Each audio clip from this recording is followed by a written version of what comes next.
먼저 안내 말씀드립니다. 본 내용은 투자 판단을 위한 참고용이며 모든 투자의 최종 책임은 투자자 본인에게 있습니다. 특정 종목에 대한 매수 또는 매도 추천이 아님을 분명히 밝힙니다. 자, 10억 빚더미에 앉아서 정말 삶의 마지막 순간까지 내몰렸다가 딱 10년 만에 6천억 원대 자산가로 돌아온 사람. 동화 같은 얘기죠. 하지만 오늘 우리는 이 기적 같은 스토리를 그저 와, 대단하다 하고 감동으로만 흘려보내지 않을 겁니다. 주식으로 세상을 이해하기에 오신 걸 환영합니다.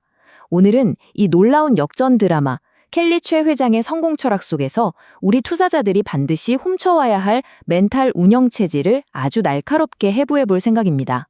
모든 이야기의 시작점은 바로 이 한 문장, 파리의 생강 다리 위였습니다. 사업 실패로 10억 빚을 지고 모든 희망을 잃었던 그 순간이요. 우리 투자자들에게 이게 뭘 의미할까요?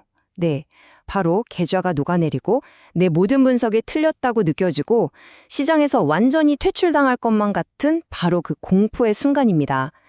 저도 IMF 때 또 2008년 리먼 사태 때 비슷한 절망감을 맛본 적이 있거든요. 그런데 정말 중요한 건 말이죠. 바로 그 최저점에서 모든 게 다시 시작된다는 사실입니다. 이 숫자를 한번 보시죠. 마이너스 10억. 이건 그냥 돈이 없는 제로, 0인 상태가 아닙니다. 내 모든 자산이 사라진 걸 넘어서 어쩌면 평생을 벌어도 못 갚을 것 같은 빚만 남은 상태. 투자 포트폴리오로 치면 이건 완벽한 파산 선고나 마찬가지죠. 아마 모든 투자자가 마음속 가장 깊은 곳에서 두려워하는 시나리오일 겁니다. 그런데 말이죠. 진짜 중요한 건 이 숫자 자체가 아니라 이 숫자 앞에서 어떤 선택을 하느냐, 바로 그 지점입니다. 그래서 오늘 우리는 이 역전의 과정을 크게 5단계로 나눠서 분석해 볼 겁니다.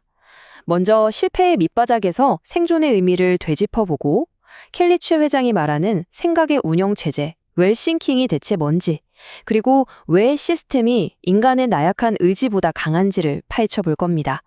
그리고 마지막에는 이 모든 철학을 우리 개인 투자자들의 포트폴리오에 어떻게 이식할 수 있을지 아주 구체적인 방법론까지 이야기해 드릴게요. 자, 첫 번째 파트입니다. 실패의 심연에서 배우는 것. 제가 부제는 이렇게 달아봤습니다. 모든 투자의 시작점은 생존이다.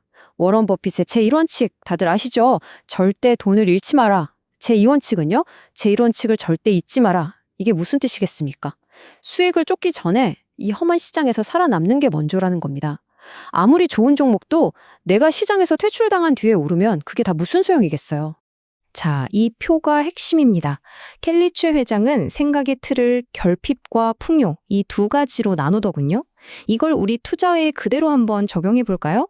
결핍 마인드셋을 가진 투자자는 시장이 폭락하면 과거의 손실 트라우마에 갇혀서 역시나 안 돼 라면서 공포에 질려 바닥에서 다 던져버립니다. 2020년 3월 팬데믹 폭락장 때 그러셨던 분들 아마 계실 겁니다. 반면에 풍요 마인드셋을 가진 투자자는 이걸 어떻게 볼까요? 와, 드디어 내가 점 찍어뒀던 좋은 주식을 싸게 살 기회가 왔다고 생각하면서 미래의 가능성에 베팅하죠. 똑같은 위기를 기회로 보느냐 재앙으로 보느냐, 이 생각의 차이가 결국 계좌의 색깔을 완전히 바꿔놓는 겁니다. 아, 이 문장은 정말 제 뼈를 때리더군요. 투자자에게 가장 큰 리스크는요, 종잣돈이 부족한 게 아닙니다. 진짜 리스크는 시장의 급변동 앞에서 머리가 하얘져서 아무런 판단도 행동도 하지 못하는 생각의 마비 상태예요. 공포 때문에 정해놨던 손절 원칙을 어기고 탐욕 때문에 세워놨던 분할 매수 계획을 무시하는 것. 이게 바로 생각이 멈춘 상태고 곧 가난으로 가는 지름길인 셈이죠. 두 번째 파트입니다. 웰싱킹. 저는 이걸 투자자를 위한 멘탈 운영체제 OS라고 부르고 싶습니다. 우리가 컴퓨터를 살 때 하드웨어만큼이나 중요한 게 윈도우나 맥OS 같은 운영체제잖아요. 이게 있어야 뭘 돌려도 돌릴 수 있으니까요. 여러분의 투자 철학, 즉 여러분의 멘탈 OS는 과연 무엇입니까? 이게 없으면 아무리 좋은 종목 정보를 들어도 제대로 써먹을 수가 없는 겁니다. 이 웰싱킹이라는 게 그냥 긍정적으로 생각하자 같은 막연한 구호가 절대 아닙니다. 지금 화면에 나온 정의처럼 부의 씨앗을 잠재의식에 심고 그걸 현실로 만들어내는 아주 구체적이고 체계적인 실천 강령이에요. 나무에 비유하자면 눈에 보이는 열매, 즉 수익을 얻기 위해서 보이지 않는 땅속의 뿌리, 바로 나의 신념과 원칙을 단단하게 만드는 시스템적인 작업인 거죠.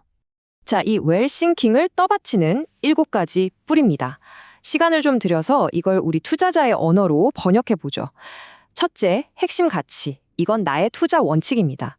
나는 가치주 투자자인가, 성장주 투자자인가, 나의 북극성을 정하는 거죠. 둘째, 결단. 원칙에 따른 과감한 실행력입니다. 내가 정한 손절 라인에 오면 미련 없이 기계처럼 파는 거예요. 셋째, 선언. 투자 목표를 구체적으로 설정하고 기록하는 행위입니다. 넷째는 믿음. 내가 밤새 분석한 기업에 대한 스스로의 신뢰를 말하고요. 다섯째, 신념이 정말 중요한데 시장의 온갖 소음, 예를 들어 옆자리 김대리가 추천하는 급등주 유혹에도 흔들리지 않는 뚝심이죠. 여섯째, 확신. 내 포트폴리오가 장기적으로 우상향할 것이라는 성공 시나리오를 머릿속에 그리는 겁니다. 그리고 마지막 7번째, 질문. 매매 일지를 쓰면서 내가 이걸 왜 샀지? 그때 왜 팔았지? 끊임없이 복귀하는 과정입니다. 이 7가지가 바로 프로와 아마추어를 가르는 결정적인 차이를 만드는 겁니다. 세 번째 파트입니다. 시스템은 의지보다 강하다. 저는 이 말을 제 20년 투자 인생의 좌우명으로 삼고 있습니다. 폭락장에서도 버텨야지. 이렇게 다짐하는 건 의지의 영역이죠. 하지만 인간의 의지는 생각보다 약해요. 특히 내 돈이 걸려 있을 땐 한없이 약해집니다. 의지로 버티려 하지 말고 버틸 수밖에 없는 환경과 시스템을 만들어야 합니다. 켈리 최 회장이 재기 과정에서 끊어냈다는 3가지 습관입니다. 술, SNS, 파티. 이걸 우리 투자자에게 맞게 한번 바꿔볼까요? 첫째, 음주 후 매매.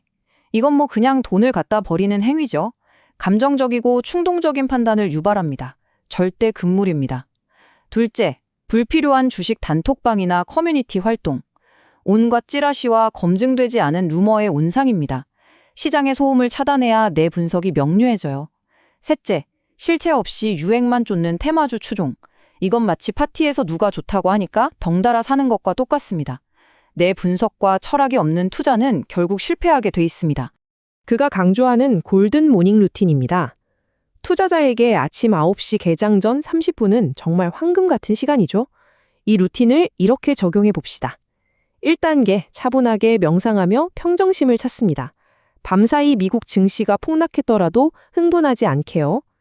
2단계, 내가 왜 이 주식을 샀는지, 나의 장기적인 목표는 무엇인지 다시 한번 되새깁니다. 나는 10년 뒤 경제적 자유를 위해 장기 투자한다.처럼요.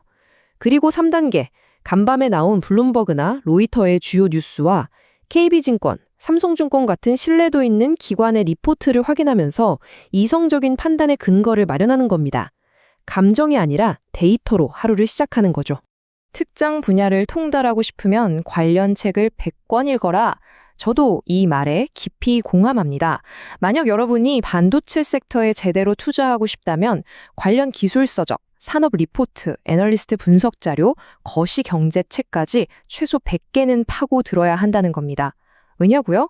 그래야만 그 산업에 대한 진짜 신념이 생깁니다. 주가가 30% 폭락해도 이건 산업의 본질적인 문제가 아니라 일시적인 수급 문제야 라고 판단하고 버틸 수 있는 힘, 바로 이 깊이 있는 공부에서 나오는 겁니다. 네 번째 파트, 드디어 우리가 꿈꾸는 단계로 넘어왔습니다. 노동소득에서 시스템 수익으로. 이건 모든 장기 투자자들의 최종 목표, 즉 엔드게임이죠.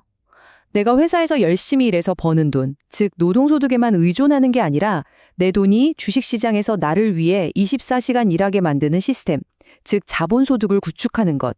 바로 경제적 자유로 가는 길입니다. 이 말은 정말 액자에 걸어두고 매일 봐야 합니다. 돈은 감정이 아니라 구조로 번다. 제가 2010년대 초반 해운업이 불황의 늪에 빠졌을 때를 똑똑히 기억합니다. 당시 수많은 해운사들이 줄도산했죠. 그런데 살아남은 기업들은 뭐가 달랐을까요? 바로 튼튼한 재무구조와 위기관리 시스템을 갖춘 곳들이었습니다. 경기가 좋아서, 운이 좋아서 돈을 버는 게 아니라 어떤 위기가 와도 버틸 수 있는 구조를 만든 회사가 결국 승리하더군요. 개인의 투자도 이와 똑같습니다. 켈리 최 회장이 제시하는 부의 4단계입니다. 이거 정말 중요합니다. 1단계, 자기 분야에서 최고가 되어 월급을 최대한 많이 받아 종잣돈을 모은다. 2단계, 그렇게 번 돈을 함부로 쓰지 않고 지출을 철저히 통제해서 투자할 돈을 확보한다. 3단계. 그렇게 모은 돈으로 투자를 시작한다. 4단계. 투자를 통해 돈을 버는 자동 수익 구조를 완성한다. 그런데 대부분의 초보 투자자들이 어떤 실수를 할까요? 1, 2단계를 건너뛰고 바로 3단계로 점프합니다. 종잣돈도 지출 통제 습관도 없이 영끌해서 투자부터 하려고 하죠. 이건 기초공사 없이 100층짜리 빌딩을 짓는 것과 똑같습니다. 반드시 무너집니다. 감정적 결정과 시스템적 결정의 차이를 한번 보시죠. 감정적 결정은 공포와 탐욕에 휘둘려서 단기 변동에 뇌동매매하는 겁니다. 반면 시스템적 결정은 내가 세운 원칙과 데이터에 따라 장기적인 계획을 따르는 거죠. 가장 좋은 예시가 뭘까요? 바로 스탑로스, 즉 자동 손절매 주문입니다. 매수가 대비 마이너스 10%가 되면 무조건 손절한다는 원칙을 세우고 HTS나 MTS에 자동 감시 주문으로 그냥 걸어두는 겁니다. 이게 바로 내 감정을 완전히 배제하고 시스템이 나를 대신에 결정하게 만드는 아주 훌륭한 감정 차단기 같은 도구죠. 자, 이제 마지막 파트입니다. 지금까지 배운 켈리츠의 멘탈 시스템을 당장 오늘부터 여러분의 투자 포트폴리오에 어떻게 이식할 수 있을지 구체적인 실천 강령을 정리해 보겠습니다. 이론만 외우면 소용없죠. 실전에서 써먹는 게 중요합니다. 이 5가지만 기억하셔도 오늘 내용은 성공입니다. 제가 하나씩 다시 짚어드릴 테니 잘 들어보세요. 첫째, 나는 장기 가치 투자자인지 단기 트레이더인지 나의 핵심 가치부터 명확히 하십시오. 둘째, 느낌으로 매매하지 말고 분할 매수, 분할 매도, 스탑로스 같은 시스템으로 매매하십시오. 셋째, 불필요한 주식 커뮤니티를 끊고 시장의 소음이라는 독소를 차단하십시오. 넷째, 워런 버핏, 피터 린치 같은 대가들의 책을 읽으면서 그들을 나의 멘토로 삼으십시오. 그리고 마지막으로 모든 매매가 끝나면 반드시 왜 샀는가, 왜 팔았는가를 복기하며 스스로에게 질문을 던지십시오. 오늘 이야기의 핵심을 관통하는 질문을 하나 던져봅니다. 당신은 그저 시장이 오르면 기뻐하고 내리면 절망하는 시황의 노예입니까? 아니면 어떤 파도가 닥쳐와도 나의 원칙대로 항해하는 투자 시스템의 설계자입니까?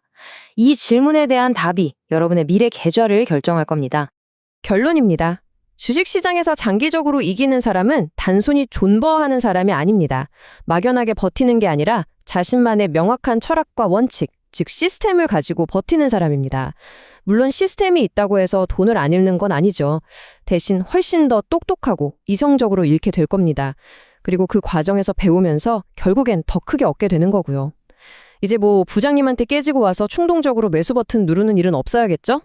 오늘 내용 한 줄로 요약해 보겠습니다. 결국 시장은 생존의 무대이고 이 무대에서 살아남기 위한 가장 중요한 무기는 바로 현명한 시스템이라는 것.